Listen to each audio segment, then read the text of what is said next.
మరియు తెలంగాణలో #1 coaching centre Harish the best academy. Christmas మరియు న్యూ ఇయర్ సందర్భంగా అందిస్తోంది అన్ని ఆన్లైన్ కోర్సులపై భారీ discount. Group 2, SI, constable, RRB, NTPC అన్ని కోర్సులపై ఈ డిస్కౌంట్ ఆఫర్ డిసెంబర్ 25 నుండి జనవరి 2 వరకు మాత్రమే.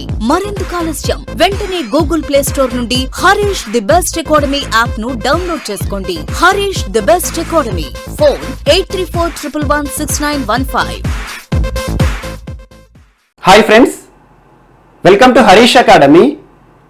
ఈరోజు వార్తలు నిలిచిన జాతీయ, అంతర్జాతీయ, రాష్ట్రీయ అంశాల గురించి, వార్తలు నిలిచిన వ్యక్తులు, అవార్డులు, పుస్తకాలు, మరి క్రీడా సంబంధిత సమాచారం, ఒక్కొక్క అంశాన్ని వివరంగా తెలుసుకునే ముందు కొన్ని హెడ్లైన్ చూద్దాం.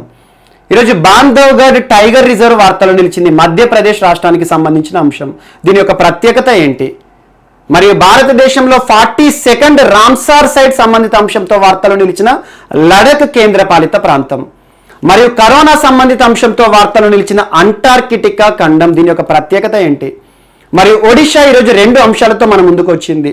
ఒకటి, భారతదేశంలోనే అతిపెద్ద హాకీ స్టేడియం సంబంధిత అంశం. మరియు ఒడిషా కెరీర్ పోర్టల్ సంబంధిత అంశం యూనిసెఫ్తో కలిసి. దాని యొక్క ప్రత్యేకతలు ఏంటి?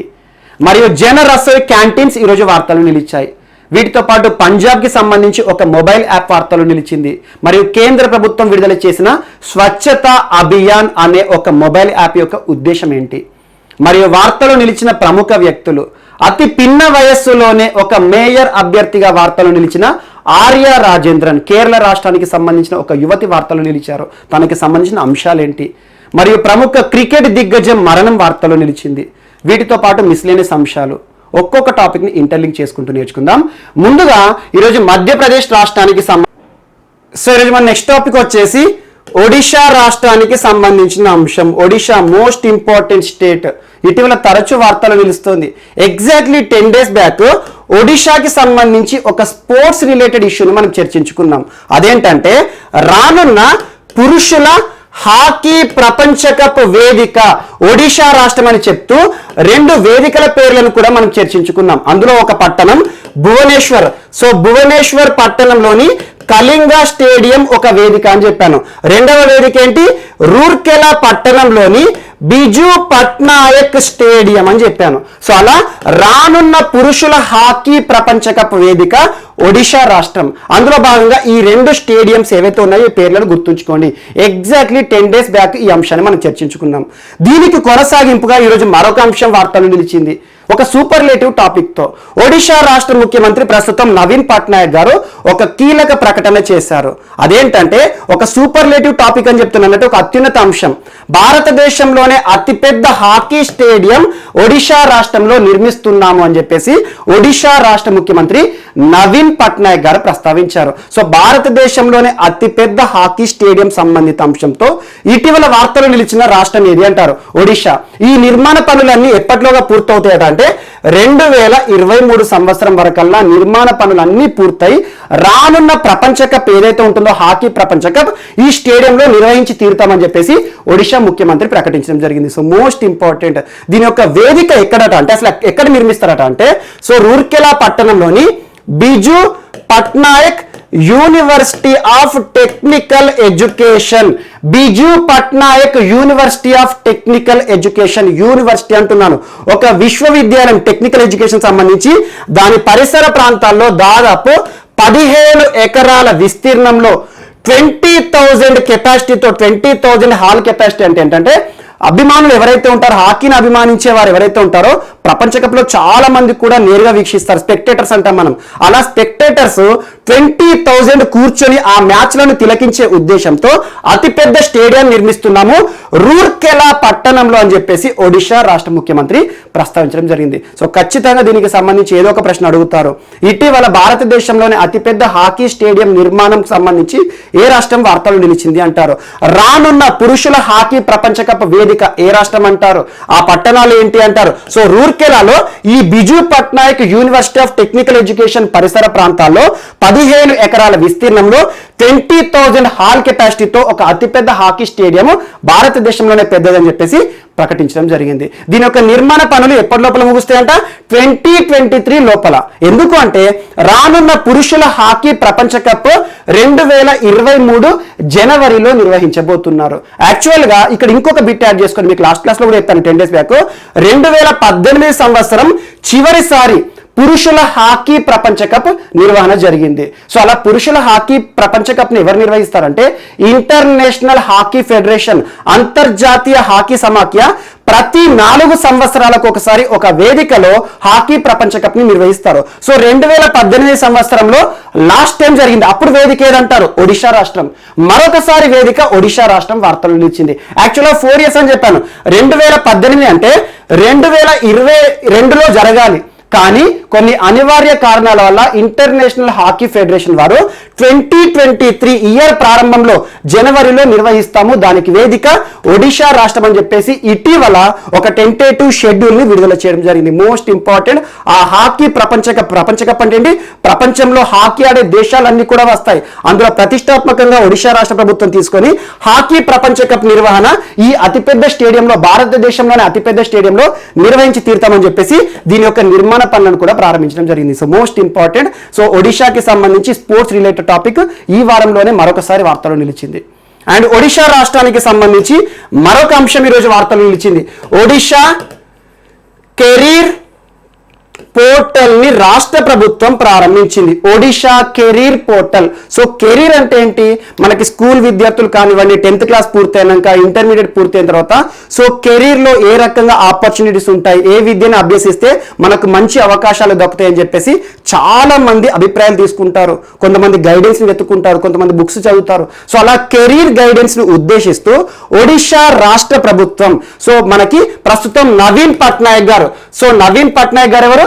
ఒడిషా రాష్ట్ర ముఖ్యమంత్రి. మరియు ఒడిషా రాష్ట్ర ప్రభుత్వము మరొక సంస్థ, అంతర్జాతీయ సంస్థ, ఐక్యరాజ్య సమితి అనుబంధ సంస్థ అయిన UNICEF. So UNICEF and Odisha రాష్ట్ర ప్రభుత్వం సంయుక్తంగా ఒడిషా కెరీర్ పోర్టల్ అనే ఒక పోర్టల్ ని మరియు మొబైల్ యాప్ ని లాంచ్ చేయడం జరిగింది. సో యూనిసెఫ్ అంటున్నాను, మనకి United Nations International Children's Education Fund Emergency Fund. So most important, United Nations International Children's Emergency Fund న్యూయార్క్ వేదికగా పనిచేస్తుంది. సో న్యూయార్క్ వేదికగా పనిచేస్తున్న యూనిసెఫ్ ఇటీవల తరచూ వార్తలు నిలుస్తుంది. ఐక్యరాజ్య సమితికి సంబంధించి అనుబంధ సంస్థలు ఏమైనా అభివృద్ధి కార్యక్రమాలతో, భారతదేశానికి సంబంధించి ఏమైనా అభివృద్ధి కార్యక్రమాలతో వార్తలు నిలిచాయనుకోండి, వాటి గురించి ఖచ్చితంగా చూడండి. అందులో ఈరోజు యునిసెఫ్ మరియు ఒడిషా రాష్ట్ర ప్రభుత్వం సంయుక్తంగా ఒక పోర్టల్ ని ప్రారంభించాయి. ఎవరి కోసం అంటే విద్యార్థులను ఉద్దేశించి 10th క్లాస్ కానివ్వండి, ఇంటర్మీడియట్ కానివ్వండి, గ్రాడ్యుయేట్స్ కానివ్వండి, వారికి కావాల్సిన కెరీర్ ఆప్షన్స్. ఎగ్జాంపుల్ మనకి కెరీర్ కి సంబంధించి కాలేజీలు కానివ్వండి, ఎగ్జాంపుల్ 10th క్లాస్ అయిపోయింది అనుకోండి, ఏ కాలేజీలో అద్భుతంగా ఉన్నాయి, ఏ కాలేజీలో అత్యున్నత ప్రమాణాలు పాటిస్తున్నారు, ఇలాంటి అంశాలు కానివ్వండి. మరియు ప్రొఫెషనల్ కోర్సెస్ కి సంబంధించి, ప్రొఫెషనల్ అంటే ఏంటి? బీటెక్, ఫార్మసీ, ఎంబీబీఎస్ ఇలాంటి ప్రొఫెషనల్ కోర్సెస్ చదివితే ఎలాంటి ప్రయోజనం జరుగుతుంది, ఫ్యూచర్లో ఎలాంటి ఆపర్చునిటీస్ ఉంటాయి. మరియు దాంతో పాటు వొకేషనల్ కోర్సెస్. వొకేషనల్ అంటే ఏంటి? వొకేషనల్ ఇన్స్టిట్యూట్స్ చాలా ఉంటాయి. ఐటీఐ కానివ్వండి, మనకు టైపింగ్ కానివ్వండి, స్టెనోగ్రఫీ కానివ్వండి, ఇలాంటి వొకేషనల్ కోర్సెస్ సంబంధించి ఇన్స్టిట్యూషన్స్, దానివల్ల ఎలాంటి ఆపర్చునిటీస్ ఉంటాయి, ఇవన్నీ అంశాలను పొందుపరుస్తూ మరియు దాంతో పాటు రాష్ట్రంలో ఏమైనా కాంపిటేటివ్ ఎగ్జామ్స్ సంబంధించి ఎగ్జామ్ క్యాలెండర్ ఉంటుంది కదా. ఎగ్జాంపుల్ మనకి ఎస్ఎస్సి, సిజిఎల్ఏ కానివ్వండి, నేషనల్ ఎగ్జామ్. మరియు దాంతో పాటు రాష్ట్ర ప్రభుత్వం ఆధ్వర్యంలో స్టేట్ పబ్లిక్ సర్వీస్ కమిషన్ నిర్వహించే ఎగ్జామ్స్ కానివ్వండి, మరియు ఎంట్రన్స్ ఎగ్జామ్స్ ఏమైనా ఉన్నాయనుకోండి, ఐసెట్ లాంటివి, అలాంటి వాటికి సంబంధించి షెడ్యూల్స్, దానికి సంబంధించిన అర్హతలు కానివ్వండి, ఎలాంటి ఆపర్చునిటీస్ ఉంటాయి, ఇవన్నీ పొందుపరుస్తూ వాటితో పాటు రాష్ట్ర ప్రభుత్వం విద్యార్థులకు ఇచ్చే స్కాలర్షిప్స్. సో వీటికి సంబంధించి అంతా సమాచారాన్ని ఒకే ప్లాట్ఫామ్ పైకి తీసుకువస్తూ ఒడిషా కెరీర్ పోర్టల్ ని ఎవరెవరు ప్రారంభించారంటారు? రాష్ట్ర ప్రభుత్వంతో పాటు యూనిసెఫ్, మోస్ట్ ఇంపార్టెంట్ ఐక్యరాజ్య సమితి అనుబంధ సంస్థ, పేరులోనే ఉంది చిల్డ్రన్స్ అంటున్నాను. సో చిన్నపిల్లలకి సంబంధించి, విద్యార్థులకి సంబంధించి అభివృద్ధి కార్యక్రమంతో ఈరోజు మరొకసారి వార్త నిలిచింది. ఇటీవల యూనిసెఫ్ కి సంబంధించి చాలా అంశాలు మనం చూస్తున్నాం. సో ఇదొకటి కూడా యాడ్ చేసుకోండి. అండ్ ఒడిషా రాష్ట్రం తరచూ వార్తలు నిలుస్తుంది, చాలా అంశాలు మనం చర్చించుకుందాం. ఇటీవల పట్టణ పరిపాలనా సూచి, అర్బన్ గవర్నెన్స్ ఇండెక్స్, ప్రజా అనే ఒక సంస్థ విడుదల చేసిన దానిలో ఒడిషా టాప్ ప్లేస్ లో ఉందనే ఒక అంశాన్ని చెప్పాను. మరియు దాంతో పాటు Sujal drink from tap water mission. So పట్టణ ప్రాంతాల్లో నివసించే ప్రజలు ఎవరైతే ఉంటారో 24/7 tap water, drinking water provision కల్పిస్తోంది. మరియు tribal complexes, ST tribal complexes అంటున్నాను ఎందుకంటే ఒడిశాలో ట్రైబల్ పీపుల్ ఎక్కువగా ఉంటారు. మనకు అక్కడ పర్టికులర్లీ వల్నరబుల్ ట్రైబల్ గ్రూప్సే కానివ్వండి, ట్రైబల్స్ కానివ్వండి, చాలా మంది ఉంటారు. వారి సంరక్షణ చర్యల్లో భాగంగా విద్యార్థులను ఉద్దేశించి ఎస్టీ ట్రైబల్ కాంప్లెక్సెస్ సంబంధిత అంశంతో వార్త నిలిచింది. మరియు tribal cooperatives in agriculture sector, సహకార వ్యవసాయం, గిరిజన సహకార వ్యవసాయం సంబంధిత అంశంతో వార్తలు నిలిచింది. అదేంటో మనం చూసాము. మరి ఇటీవల ట్రాన్స్జెండర్ ఒక సామాజిక వర్గం, ట్రాన్స్జెండర్లకు పెన్షన్ సౌకర్యాలు కల్పిస్తూ మధుబాబు పెన్షన్ యోజనలో ట్రాన్స్జెండర్లను కూడా చేర్చారని చెప్పాను. మరియు దీంతో పాటు రైతులకి సంబంధించి చాలా అంశాలు, కాలియా ప్రోగ్రామే కానివ్వండి, చాలా అంశాలతో ఇటీవల ఒడిశా రాష్ట్రం తరచూ వార్తలు నిలుస్తుంది. మరియు ఒడిశాకి సంబంధించి ఒక ప్రాంతాన్ని ఖచ్చితంగా గుర్తుంచుకోండి. స్వాభిమాన్ ఆంచల్ అనే ఒక ప్రాంతం గురించి 3 times చెప్పాను. గురుప్రియ సేతు, వారధి కానివ్వండి, స్వాభిమాన్ ఆంచల్ ప్రాంతంలో జరుగుతున్న అభివృద్ధి కార్యక్రమాలు కానివ్వండి, అవన్నీ చూడండి. వాటి గురించి నేషనల్ లెవెల్ ఎగ్జామ్స్ లో కానివ్వండి, రాష్ట్ర స్థాయి పరీక్షలు కానివ్వండి, ఖచ్చితంగా అడిగే అవకాశం ఉంది. ఈరోజు ఒడిశా మరొకసారి 2 అంశాలతో వార్తలు నిలిచింది.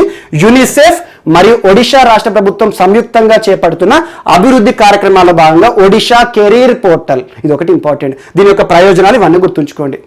అండ్ నెక్స్ట్ ఈరోజు మరొక అంశం, పిఆర్ ఇన్సైట్ అనే ఒక మొబైల్ యాప్ మరియు పోర్టల్ తో మన ముందుకు వచ్చారు పంజాబ్ రాష్ట్ర ప్రభుత్వం. పిఆర్ ఇన్సైట్, పిఆర్ ఇన్సైట్, ఈ పదం గుర్తుంచుకోండి. ఇటీవల పిఆర్ ఇన్సైట్ అనే ఒక పోర్టల్ లేదా యాప్ తో మన ముందుకు వచ్చిన రాష్ట్ర ప్రభుత్వం ఏదంటే పంజాబ్ రాష్ట్ర ప్రభుత్వం. Most important state. ప్రస్తుతం పంజాబ్ లో కాంగ్రెస్ ప్రభుత్వం అధికారంలో ఉంది. కాంగ్రెస్ అధికారంలో రూలింగ్ పార్టీగా ఉంది. అమరీందర్ సింగ్ ప్రభుత్వం ఇటీవల తరచూ వార్తలు నిలిచారు. చాలా అభివృద్ధి కార్యక్రమాలు, మనం కెనాల్ బేస్డ్ వాటర్ సప్లై కానివ్వండి, ఇందాక స్పోర్ట్స్ రిలేటెడ్ ఒక టాపిక్ చెప్పాను కదా. సో మనకి పంజాబ్ కి సంబంధించి కూడా రూరల్ స్టేడియంస్ గురించి చెప్పాను. 700 గ్రామీణ స్టేడియాల నిర్వహణ చేస్తుంది రాష్ట్ర ప్రభుత్వం. సో గ్రామీణ ప్రాంతాల్లోని ప్రతిభను వెలుగు తీసి వారికి క్రీడలను ప్రోత్సహించాలని చెప్పేసి 700 రూరల్ స్టేడియంస్ అని చెప్పాను. మరి ప్రస్తుతం ఉన్న ఆన్లైన్ ఎడ్యుకేషన్ దృష్టిలో ఉంచుకొని అమ్మాయిలు ఉంటారు కదా విద్యార్థినులు, సో అలా 11th క్లాస్ చదివే విద్యార్థులందరికీ కూడా 50,000 mobile phones, smart phones distribute చేశారు. స్మార్ట్ కనెక్ట్ స్కీమ్ అని చెప్పేసి.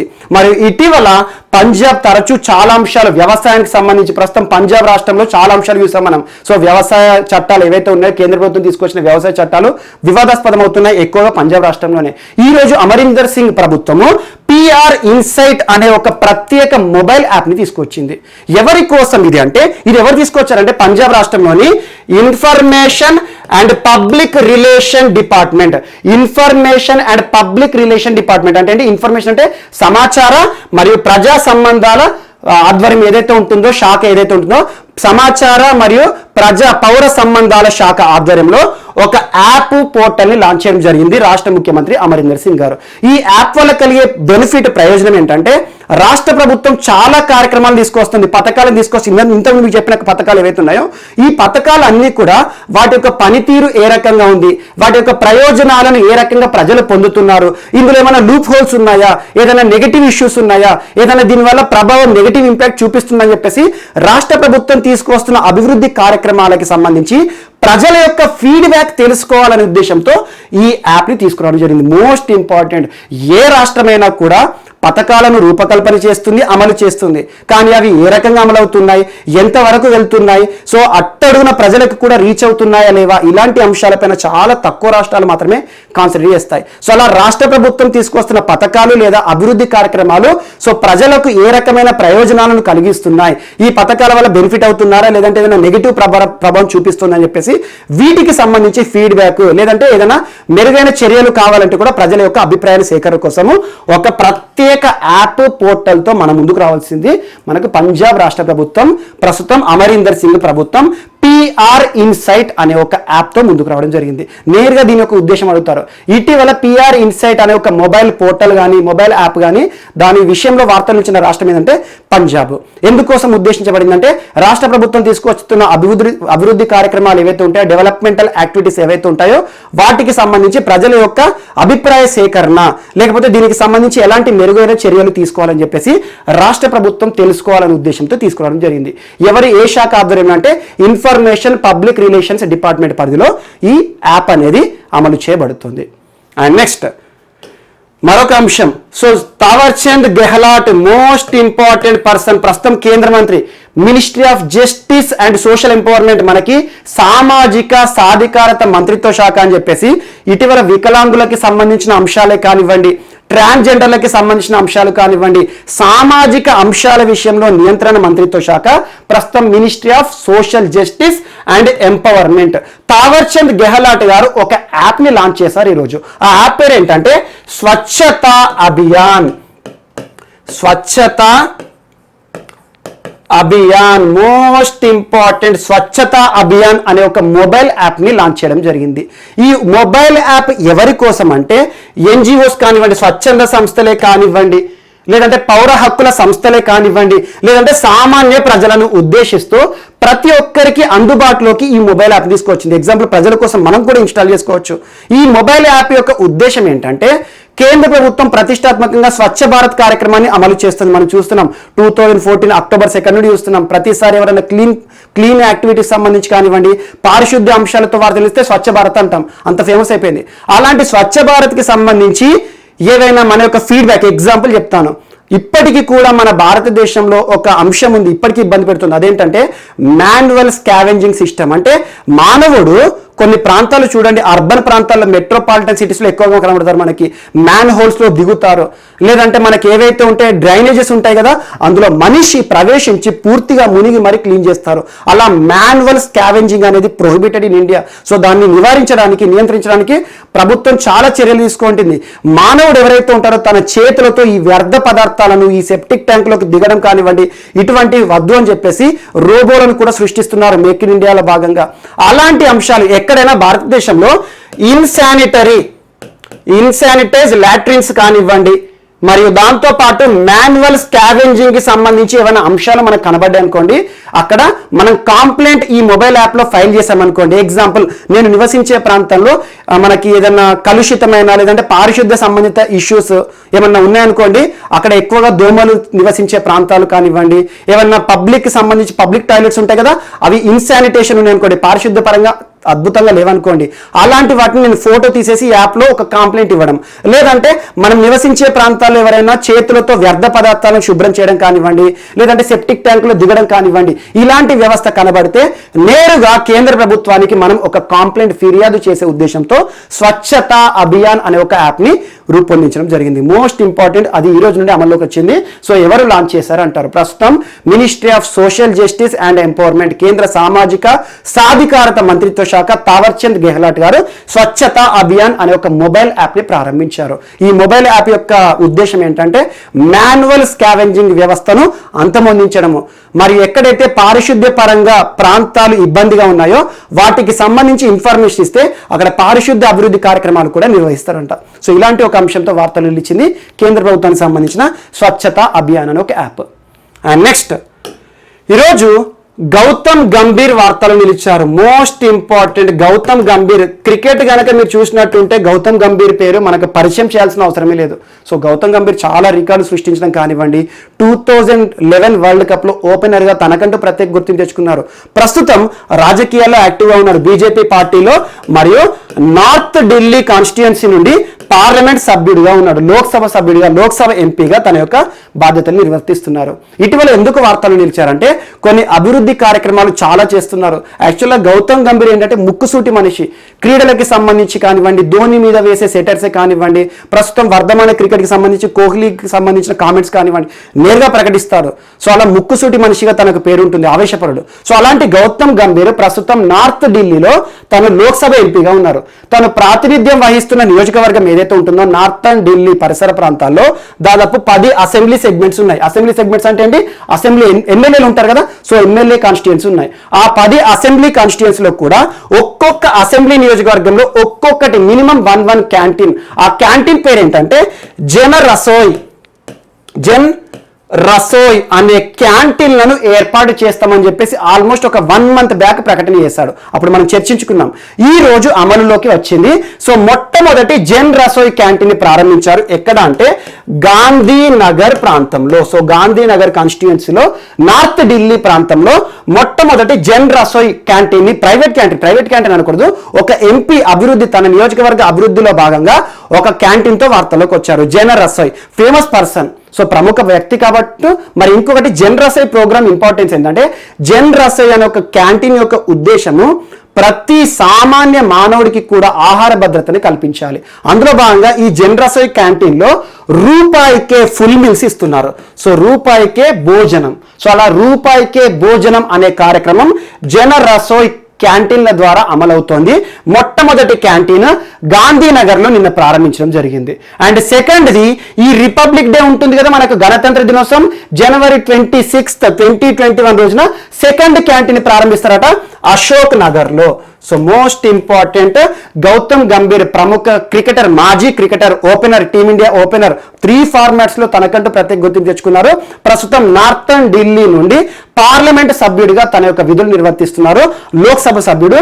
సో తను ప్రాతినిధ్యం వహిస్తున్న ఎంపీ కాన్స్టిట్యుయెన్సీ ఏదైతే ఉందో అందులో ఎమ్మెల్యే సెగ్మెంట్స్ అంటే అసెంబ్లీ సెగ్మెంట్స్ 10 ఉన్నాయి. అలా 10 సెగ్మెంట్స్ లో ప్రతి సెగ్మెంట్స్ లో మినిమం ఒక్కొక్క క్యాంటీన్ అయినా జన రసోయ్ పేరిట అమలు చేస్తాను, నిర్మిస్తానని చెప్పారు. అందులో భాగంగా మొట్టమొదటి క్యాంటీన్ ఎక్కడ వార్తలోకి వచ్చింది, జన్ రసోయ్ అంటే గాంధీనగర్. దీని యొక్క ఉద్దేశం ఏంటంటే రూపాయికే భోజన కార్యక్రమం అన్నట్టుది. సో అలా రూపాయికే భోజన కార్యక్రమంలో భాగంగా జన్ రసోయ్ క్యాంటీన్లను ఏర్పాటు చేసిన పార్లమెంట్ సభ్యుడు, ప్రముఖ క్రికెటర్ ఎవరు అంటారు, గౌతమ్ గంభీర్. అండ్ నెక్స్ట్ ఈరోజు మరొక అంశం.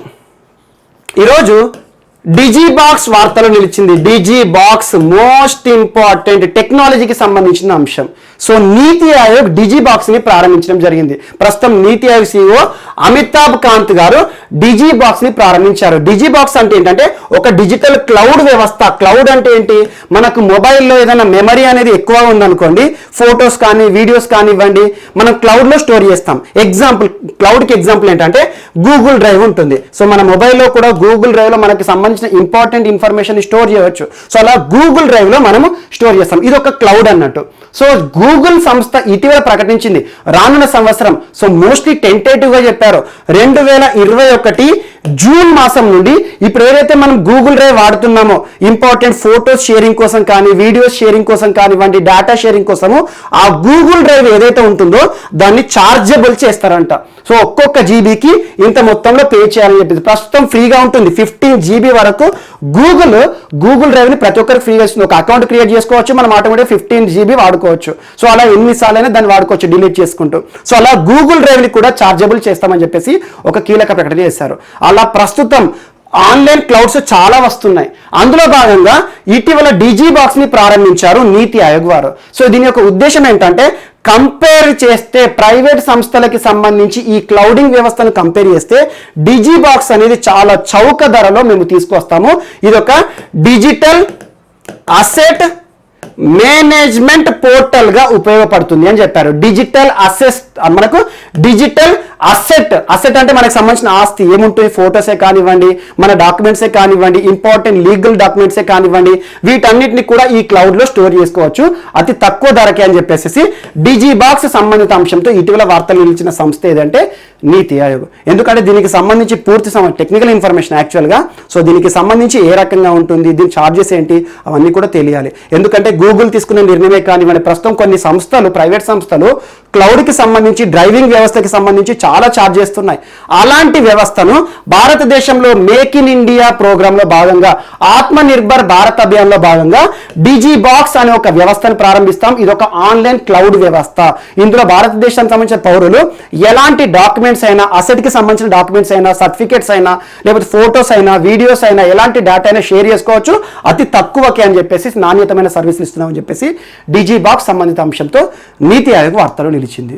అండ్ నెక్స్ట్ ఈరోజు రాష్ట్రీయ అంశాల విషయానికి వస్తే, ముందుగా ఈరోజు తెలంగాణకి సంబంధించి ఒక అంశం వార్తలు నిలిచింది. తెలంగాణ రాష్ట్ర ప్రభుత్వము మరియు శాప్ ఇండియా ఒప్పందం. శాప్ ఇండియా ఇది సాఫ్ట్వేర్ దిగ్గజ సంస్థ. సో అలా శాప్ ఇండియాకి మరియు తెలంగాణ సంస్థకి మధ్యలో కుదిరిన ఒప్పందం యొక్క ఉద్దేశం ఏంటంటే రాష్ట్రంలో ఉన్న ఎంఎస్ఎంఈ సెక్టార్ని అభివృద్ధి చేయడం, వీరికి కావాల్సిన టెక్నికల్ సపోర్ట్ ని ఇవ్వడం, ప్రోత్సహించడం. సో ఎంఎస్ఎంఈ ఏంటంటే మైక్రో స్మాల్ మీడియం ఎంటర్ప్రైజెస్. రాష్ట్రంలోని సూక్ష్మ చిన్న మధ్య తరహా పరిశ్రమలను అభివృద్ధి చేయడానికి ఇటీవల తెలంగాణ రాష్ట్ర ప్రభుత్వం ఏ ఐటీ దిగ్గజ సంస్థతో ఒప్పందం కుదుర్చుకుంది అంటే SAP India. Most important. And next ఏపీకి సంబంధించి ఒక అంశం వార్తలు నిలిచింది. ఏపీ కమిషన్ చట్టం నిన్నటి నుండి అమలైంది. ఏపీ కమిషన్ చట్టం. ఏపీ కమిషన్ చట్టం అంటే దేనికి సంబంధించింది అంటే లాస్ట్ ఇయర్ ఆంధ్రప్రదేశ్ ప్రభుత్వం రూపకల్పన చేసిన చట్టము ఏపీ ఎస్సీ ఎస్టీ కమిషన్ చట్టం. సో ఇందులో భాగంగా ఎస్సీ ఎస్టీకి సంబంధించి సంరక్షణ చర్యల భాగంగా రాష్ట్ర ప్రభుత్వం 2019 చట్టం ఆధారంగా ఒక సంస్థని ఏర్పాటు చేసి ఒక కమిషన్ ఏర్పాటు చేసింది. అందులో భాగంగా ఈరోజు ఎస్సీలకు మరియు ఎస్టీలను వీరిద్దరికి సపరేట్ గా సంక్షేమ చర్యలు చేపట్టాలని చెప్పేసి ఎస్టీల కోసం ప్రత్యేక ఏపీ ఎస్టీ కమిషన్ ని నిన్నటి నుండి అమలు చేస్తూ రాష్ట్ర ప్రభుత్వం ఒక కీలక నిర్ణయం తీసుకుంది. ఇందులో భాగంగా ఈ చట్టం ఏదైతే ఉంటుందో దాన్ని సవరించడం జరిగింది. సో అలా రాష్ట్రంలో AP SC commission separate, ST commission separate గా నిన్నటి నుండి అమల్లోకి రావడం జరిగింది. ఇది ఒకటి మిస్లేనియస్ బిట్ గా యాడ్ చేసుకోండి, ఎందుకంటే వీటికి సంబంధించి అంతగా ప్రశ్న అడగకపోవచ్చు. ఎందుకంటే ఇటీవల రాష్ట్రానికి సంబంధించి చాలా ఒప్పందాలు కూడా వార్తలు నిలుస్తున్నాయి. సో ఇది మనకు ఆంధ్రప్రదేశ్ రాష్ట్రానికి సంబంధించిన అంశము. తెలంగాణ విషయానికి వస్తే మనకు తెలంగాణ ప్రభుత్వానికి శాప్ ఇండియా సంస్థల మధ్యలో కుదిరిన ఒప్పందం ఒకటి ఇంపార్టెంట్. అండ్ నెక్స్ట్ ఈరోజు వార్తల్లో వ్యక్తులు.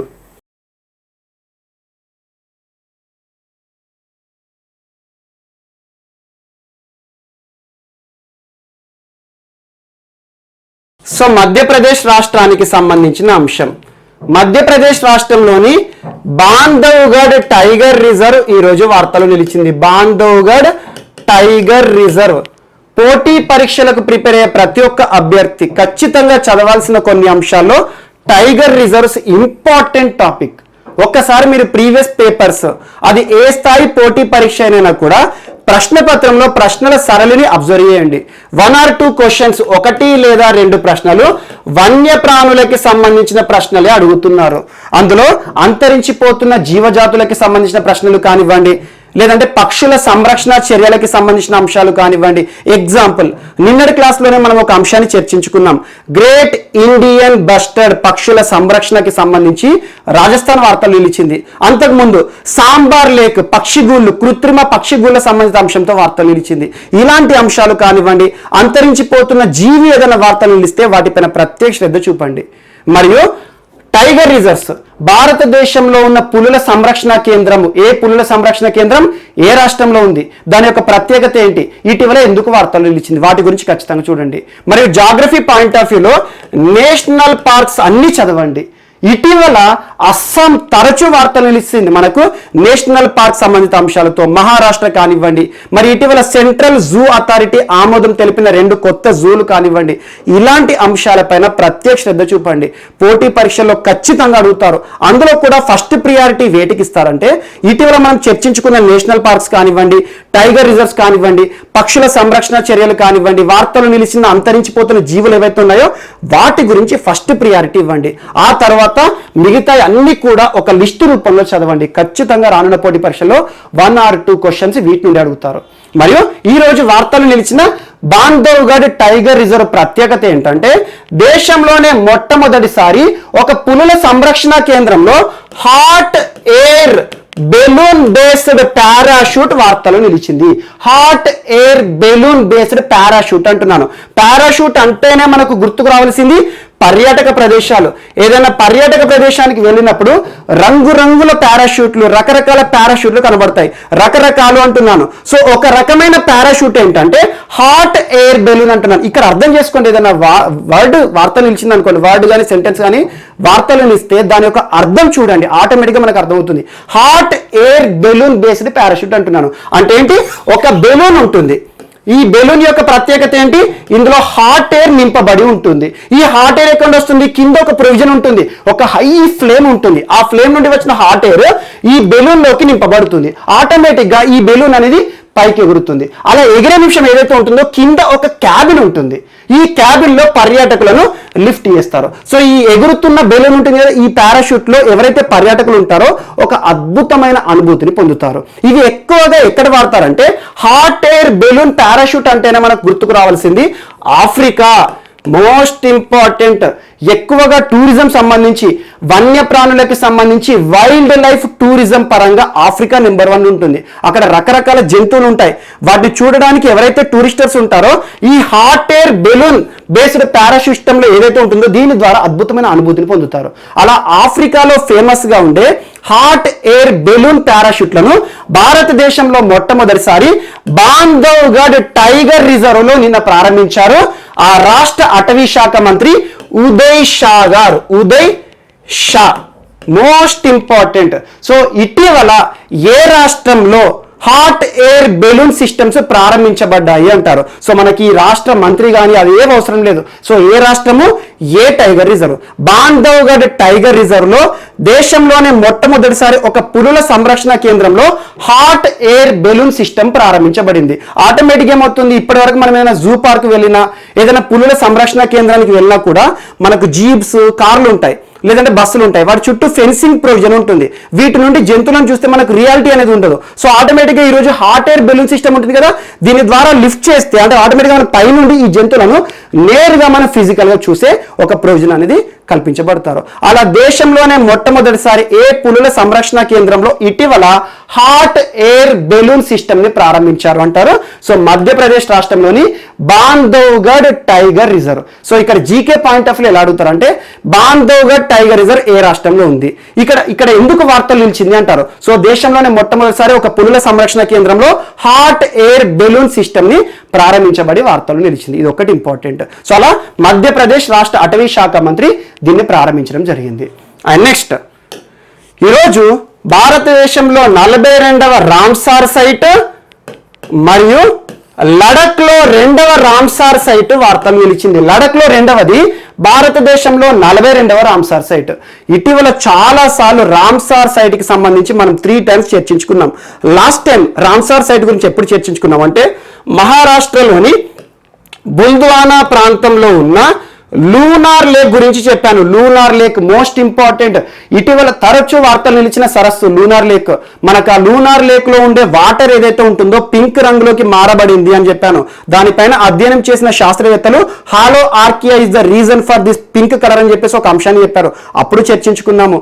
మరి ఇటీవల లూనార్ లేక్ ఏదైతే ఉంటుందో మహారాష్ట్ర బుల్ద్వానా ప్రాంతంలో ఉన్న లూనార్ లేక్ ని రామ్సార్ సైట్ గా గుర్తించారని చెప్పాను. సో అలా 41st రామ్సార్ సైటే కానివ్వండి, అంతకుముందు ఇంకొక రామ్సార్ సైట్ చెప్పాను మీకు, Asan conservation reserve. Most important. Asan conservation reserve అనేది ఏ రాష్ట్రంలో అంటే ఉత్తరాఖండ్ రాష్ట్రానికి సంబంధించింది. ఉత్తరాఖండ్ రాష్ట్రంలోనే మొట్టమొదటి కన్జర్వేషన్ రిజర్వ్ అసన్ కన్జర్వేషన్ రిజర్వ్ మొట్టమొదటి రామ్సార్ సైట్ గా ఇటీవల వార్త నిలిచింది. సో ఎలా అడుగుతారు ఎగ్జామ్ లో ప్రశ్న అంటే ఇటీవల ఉత్తరాఖండ్ రాష్ట్రంలో మొట్టమొదటి రామ్సార్ సైట్ సంబంధిత ప్రాంతం ఏది అంటారు.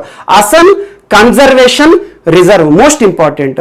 సో అలా రామ్సార్ సైట్ కి సంబంధించి ఇటీవల తరచు మనం చూస్తాం. అంతేందుకు 2020 సంవత్సరం ప్రారంభానికి ముందు భారతదేశంలో ఉన్న రామ్సార్ సైట్స్ మొత్తము 27. అంటే ఈ మిగతా అన్ని 15 రామ్సార్ సైట్స్ ఈ గడిచిన 6 నెలల్లోనే వార్తలు నిలిచాయి. అందులో మహారాష్ట్ర 2 సార్లు వార్తలు నిలిచినాయి. ఇవన్నీ కూడా లాస్ట్ టైం మనం చర్చించుకున్నాం. సో ఈ రోజు భారతదేశంలో 42వ రామ్సార్ సైట్ గా గుర్తించబడిన ప్రాంతం ఏది అంటారు. Most important Tsokar complex. Tsokar complex of Ladakh 42nd Ramsar site గా గుర్తించబడి ఈ రోజు వార్తలు నిలిచింది. 42nd మరియు లడక్ లో 2nd. సో ఇది లడక్ లో ఉంది అన్నట్టు. సో లడక్ లో ఫస్ట్ ఏంటిదంటే సో మొరిరా లేదంటే లేక్ మొరిరా అంటారు. సో మొరిరి లేదంటే లేక్ మొరిరి ఏ పేరుతో పిలిచిన ఒకటే.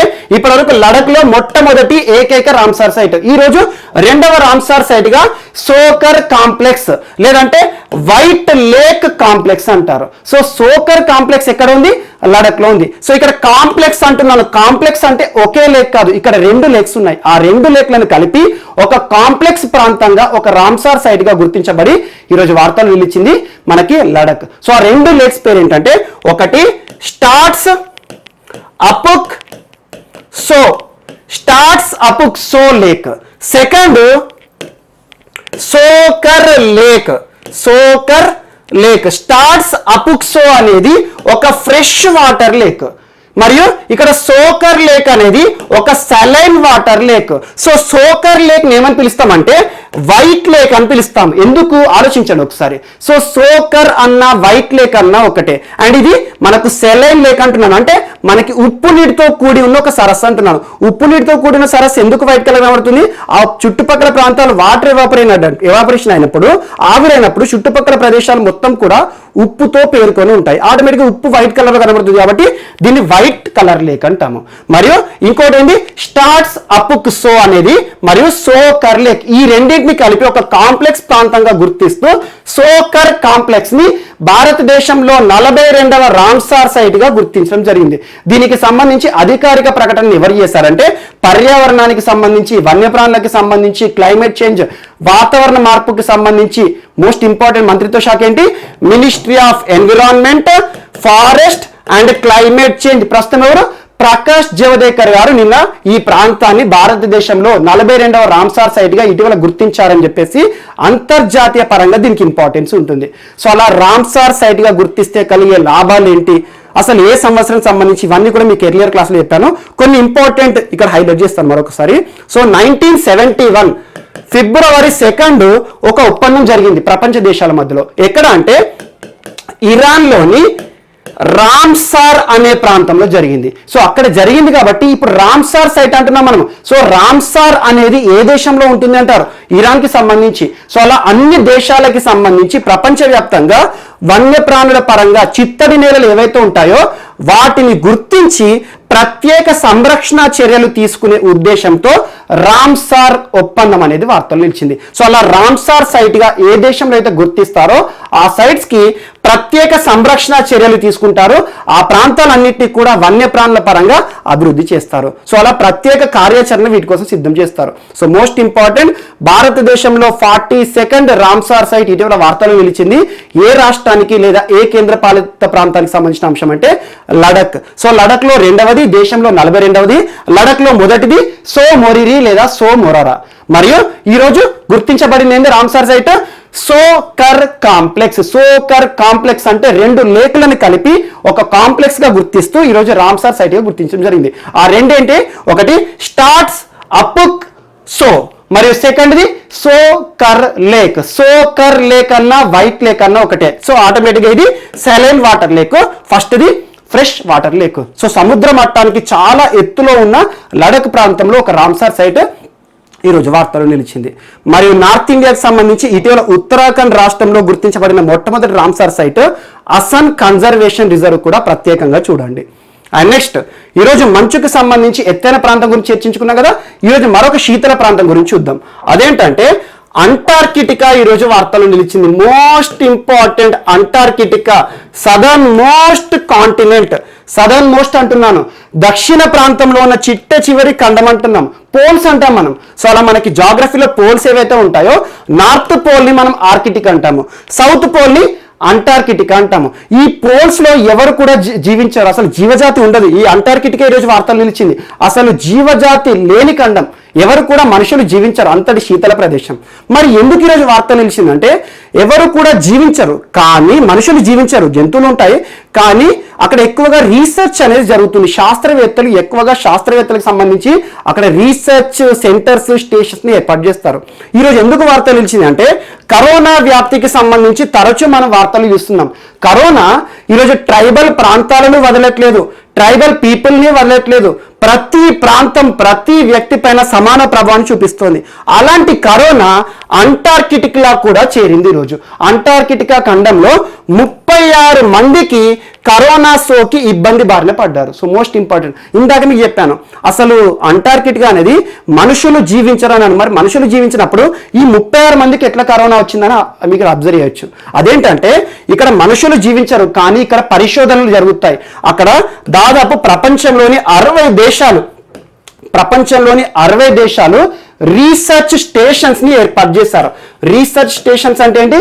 ప్రయోగశాలని ఏర్పాటు చేస్తారు. అంతేందుకు భారతదేశం కూడా అక్కడ 2 ప్రయోగశాలను ఏర్పాటు చేసింది, రీసెర్చ్ స్టేషన్స్. ఒకటి Maitri, so Maitri. Second Bharati. Most important science and టెక్నాలజీలో వీటికి సంబంధించి అడుగుతారు, జీకేలు కూడా అడుగుతారు. అంటార్కిటికా ఖండంలో భారతదేశం ఏర్పాటు చేసిన రీసెర్చ్ స్టేషన్స్ పేరేంటి అంటారు? మైత్రి, భారతి.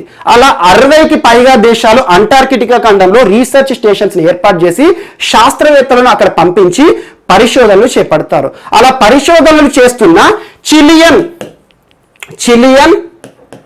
రీసెర్చ్ స్టేషన్ అంటే ఏంటి? చిలియన్ రీసెర్చ్ స్టేషన్ అంటే ఏంటి? చిలీ దేశానికి సంబంధించిన రీసెర్చ్ స్టేషన్ ఉంటుంది కదా, ఆ రీసెర్చ్ ప్రయోగశాలలో పనిచేస్తున్న 36 మంది వ్యక్తులకు కరోనా సోకి ఇబ్బంది పడుతున్నారు.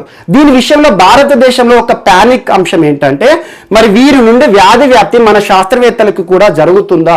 మన శాస్త్రవేత్తలు కూడా అక్కడ ఎవరైతే ఉన్నారో మైత్రి భారతిలో పనిచేసే శాస్త్రవేత్తలకు ఏమైనా ప్రమాదం పొంచి ఉందా అని చెప్పేసి ఒక అంశాన్ని కూడా రిలీజ్ చేశారు. సో ఈ చిలియన్ రీసెర్చ్ స్టేషన్ కి మన భారతదేశంలోని మైత్రి భారతి ఏదైతే ఉంటుందో అంటార్కిటికాలో పనిచేస్తున్న మన భారతదేశ సంస్థలు మైత్రి భారతికి 5,000 కిలోమీటర్ల దూరం ఉంది. సో 5,000 కిలోమీటర్లు అంటే పెద్ద టెన్షన్ తీసుకోవాల్సిన అవసరం లేదు. మరియు మైత్రి భారతి ఉంది కదా, వీటి రెండింటి మధ్యలో దూరం కూడా ఒక్కొక్క దానికి 3,000 కిలోమీటర్ల దూరం ఉంది. ఒకటి మైత్రి ఇక్కడ ఉంటే మిగతా భారతీయ కేంద్రం ఏమో దాదాపు 3,000 కిలోమీటర్ల దూరంలో ఉంది. సో ఎలాంటి వ్యాధి వ్యాప్తి అనేది జరగదని చెప్పేసి భారతదేశం కూడా ప్రకటించడం జరిగింది. అండ్ ఇంకొకటి national centre for polar and oceanic research వారు గోవా బేస్డ్ సంస్థ. సో గోవా హెడ్ క్వార్టర్ గా పనిచేస్తున్న national centre for polar and oceanic research వారు ఎవరైతే ఉంటారో, నేషనల్ సెంటర్ జాతీయ కేంద్రం ఇక్కడే ఉంది. పోలార్ అంటున్నాను, ఓషియానిక్ రీసెర్చ్ అంటున్నాను. సో పోల్స్ ధృవ ప్రాంతాల్లో పరిశోధనలను మరియు ఓషియన్ ప్రాంతాలు సముద్ర ప్రాంతాలకు సంబంధించి పరిశోధనలను నియంత్రించే సంస్థ గోవాలో ఉంది. ఈ సెంటర్ కి సంబంధించి ఈ సెంటరే అంటార్కిటికాలో మన భారతదేశానికి సంబంధించి పనిచేస్తున్న 2 రీసెర్చ్ సెంటర్స్ ఉన్నాయి కదా, వాటిని నియంత్రిస్తుంది. సో ఇక్కడి నుండి వారికి ఏదైతే ఉంటుందో ఇన్ఫర్మేషన్ కానివ్వండి, డాటా పాసింగ్ కానివ్వండి ఉంటుంది. సో ఇక్కడ గుర్తుంచుకోవాల్సిన అంశం ఏంటంటే, అంటార్కిటికాలో అసలు మానవ జాతి అనేది ఉండదు. అక్కడ ఉండే వాళ్ళు ఎవరంటే పరిశోధన చేసే శాస్త్రవేత్తలు మాత్రమే. అందుకోసం అని చెప్పేసి ప్రపంచంలోని దాదాపు 60 దేశాలకు పైగా దేశాలు అక్కడ రీసెర్చ్ స్టేషన్స్ ని ప్రారంభించాయి. అలాంటి రీసెర్చ్ స్టేషన్స్ ఇండియాకి సంబంధించినవి అంటార్కిటికాలో ఉన్నాయి. 2 ఏంటి అంటే, ఒకటి మైత్రి, సెకండ్ భారతి.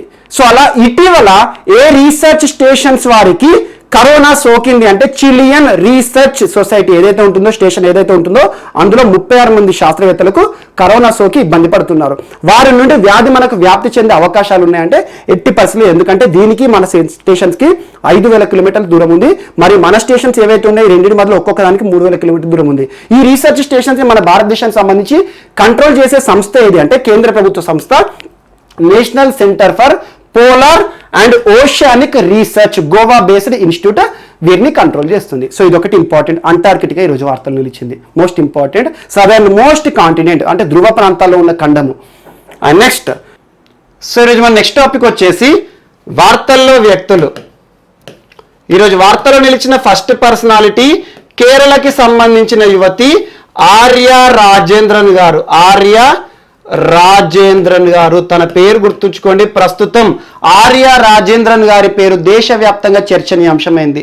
ఎందుకంటే దేశ చరిత్రలో అతి చిన్న వయస్సులో ఒక మేయర్ అభ్యర్థిగా ఈరోజు వార్తలు నిలిచారు. అతి పిన్న వయస్సులో అంటున్నాను, తన వయసు ప్రస్తుతం 21 సంవత్సరాలు మాత్రమే.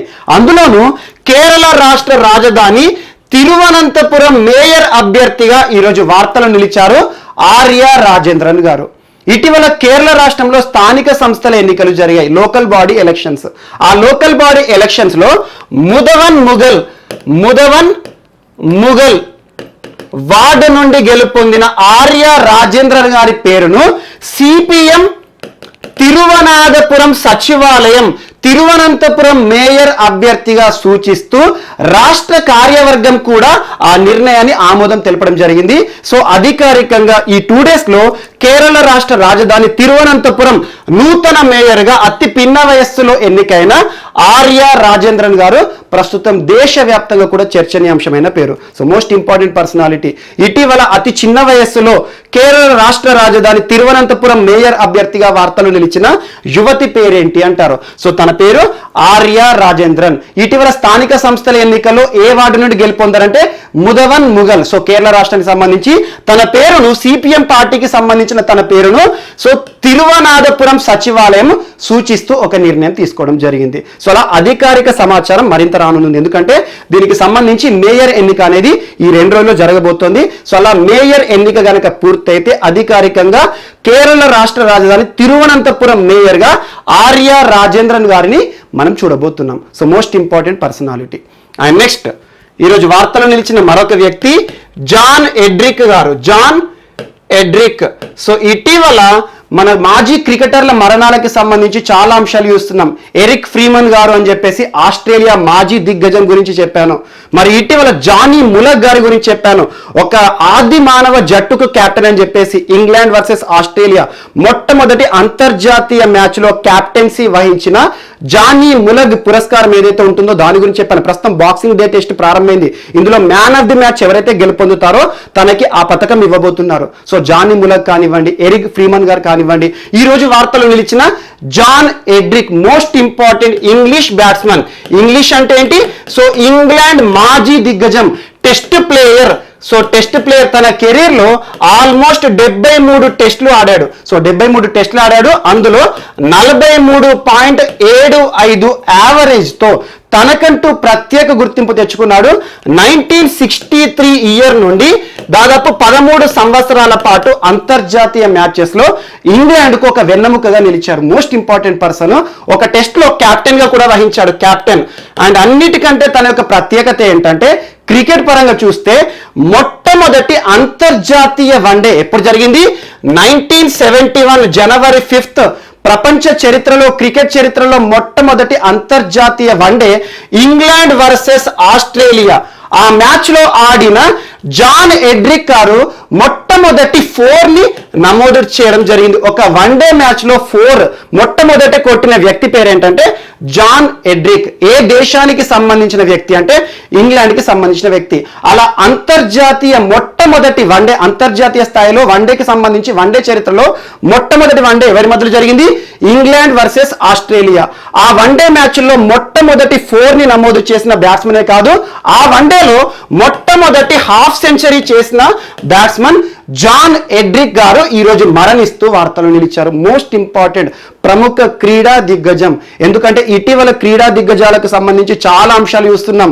మనం ఫుట్బాల్ కి సంబంధించిన దిగ్గజాలే కానివ్వండి, మరియు క్రికెట్ కి సంబంధించి కానివ్వండి, వీరి గురించి ఖచ్చితంగా చూడండి. ఎందుకంటే వారు సాధించిన రికార్డులు కానివ్వండి, ఘనతల నుండి కూడా ప్రశ్నలు అడుగుతారు. సో అలా మొట్టమొదటి అంతర్జాతీయ వన్డే మ్యాచ్ ఎప్పుడు జరిగింది? 1971. అలా మొట్టమొదటి అంతర్జాతీయ మ్యాచ్ ఏ జట్ల మధ్యలో జరిగింది? England versus Australia. అందులో మొట్టమొదటి అంతర్జాతీయ వన్డేలో మొట్టమొదటి 4 నమోదు చేసిన బ్యాట్స్మెన్ పేరేంటి? ఎందుకంటే ఈ రోజు మరణిస్తూ వార్తలు నిలిచారు. మొట్టమొదటి అంతర్జాతీయ వన్డే మ్యాచ్ లో మొట్టమొదటి హాఫ్ సెంచరీ చేసిన ఆటగాడు ఈ రోజు మరణిస్తూ వార్తలు నిలిచారు. సో ఇంగ్లీష్ బ్యాట్స్మెన్, ఇంగ్లాండ్ జట్టు క్రీడాకారుడు, ప్రస్తుతం నార్త్ స్కాట్లాండ్ లో నివసిస్తున్నాడు. 83 సంవత్సరాల జాన్ ఎడ్రిక్ గారు 70కి పైగా కెరీర్ టెస్టులు ఆడాడు. అందులో 43 టెస్ట్ అంటే దాదాపు 43 యావరేజ్ అంటే మామూలు విషయం కాదు. అంటే ప్రతి మ్యాచ్ లో మినిమం కొట్టే రన్స్ అన్నట్టు. అలాంటిది చాలా సెంచరీలను కూడా నమోదు చేశాడు. సో అలాంటి జాన్ ఎడ్రిక్ గారు ఈరోజు మరణిస్తూ వార్తలు ఇచ్చారు. సో మొట్టమొదటి 4 గుర్తుంచుకోండి, మొట్టమొదటి 50, మొట్టమొదటి అంతర్జాతీయ వన్డేలో ఇంగ్లాండ్ కి సంబంధించిన కీలక ఆటగాడు మరణిస్తూ వార్తలు నిలిచారు. ఒకే ఒక టెస్ట్ మ్యాచ్ లో మాత్రం సారథ్యం చేశాడు, అంటే కెప్టెన్సీ వహించాడు. అండ్ నెక్స్ట్ ఈరోజు వార్తలో నిలిచిన నెక్స్ట్ పర్సన్ రొమేనియా నూతన ప్రధాని. రొమేనియా నూతన ప్రధాని ఫ్లోరిన్ సిటు. నేరుగా గుర్తుంచుకోండి, ఇటీవల చాలా దేశాలకి సంబంధించి ఎన్నికలు చూస్తున్నాం. సింగపూర్ ఎన్నికలే కానివ్వండి, చాలా ఎన్నికలు చూసాం మనం. ముఖ్యంగా మనకు ఆఫ్రికాకి సంబంధించి చాలా వివాదాలు కూడా చూస్తున్నాం. సో అలా ఇటీవల ఏ దేశానికి సంబంధించి నూతనంగా ఎవరు ప్రధాని, ఎవరు అధ్యక్షులు, నేరుగా బిట్టు గుర్తుంచుకోండి సరిపోతుంది. అండ్ ఇటీవల తరచూ వార్తలు నిలుస్తున్న దేశాలు ఏవైతే ఉంటాయో వాటికి సంబంధించి దేశాధినేతలు ఏ పార్టీకి సంబంధించిన వారు, ఇలాంటి అంశాలు కూడా అడుగుతారు. ఈ రోజు రొమేనియా దేశానికి సంబంధించి ఇటీవల జరిగిన ఎన్నికల్లో ఫ్లోరిన్ సిటు గారు నూతన ప్రధానిగా ఎన్నికవడం జరిగింది. సో నేరుగా గుర్తుంచుకోండి. సో రొమేనియా దేశానికి ఇటీవల జరిగిన ఎన్నికల ద్వారా నూతన ప్రధానిగా వార్తలు నిలిచిన పర్సన్ పేరు ఏంటంటే ఫ్లోరిన్ సిటు. సో నేరుగా గుర్తుంచుకోండి, సరిపోతుంది. సో వీరు ఈరోజు మనకు వార్తలో నిలిచిన వ్యక్తులు మరియు వార్తలో నిలిచిన అంశాలు. మిస్లేనియస్ అంశాలు ఏమైనా మిగిలిపోతే మాత్రం మనం రేపటి క్లాస్లో యాడ్ చేసుకొని నేర్చుకుందాం. రేపు కలుద్దాం. Thank you.